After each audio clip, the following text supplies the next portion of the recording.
Hello children, today we are going to learn the topic which is there for your pre-annual exam in history, chapter 4, tribals, Dikus and the vision of a golden age. So these are the important points which you can keep in your mind. The tribes had customs and rituals that were very different from those laid down by Brahmins. They also did not have any social distinctions. In mid-1870s, Brissot was born in a family of Mundas, a tribal group that lived in Chota Nagpur. He is known to oppose British interference in the name of administration in forest areas and revolted in 1895 till his death in 1900. How did tribal groups live? By the 19th century, tribal people in different parts of India were involved in a variety of activities such as subsistence farming, herding and collection of forest products.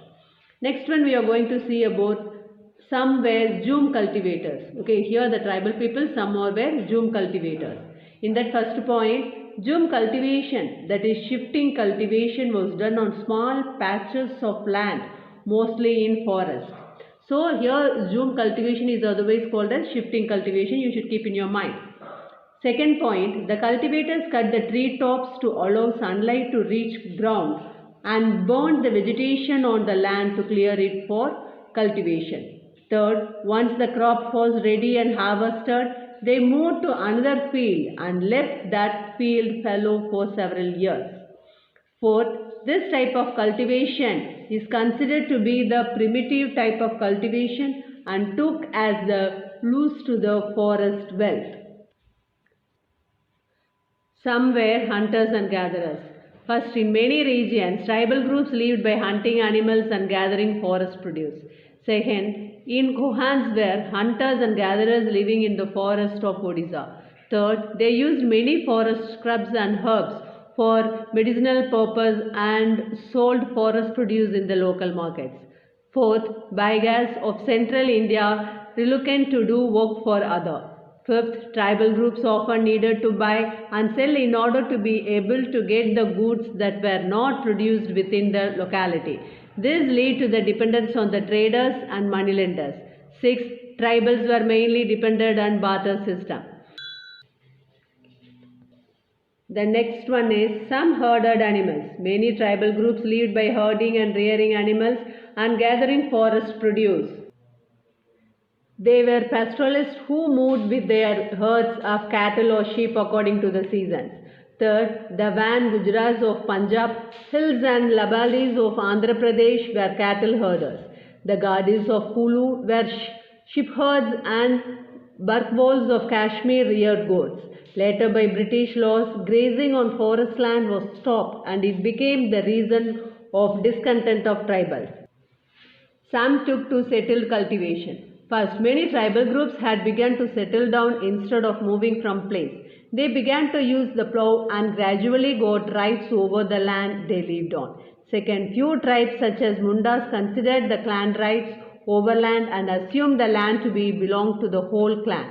Third, British officials saw settled tribal groups like the Gonds and Santals as more civilized than hunter-gatherers or shifting cultivators.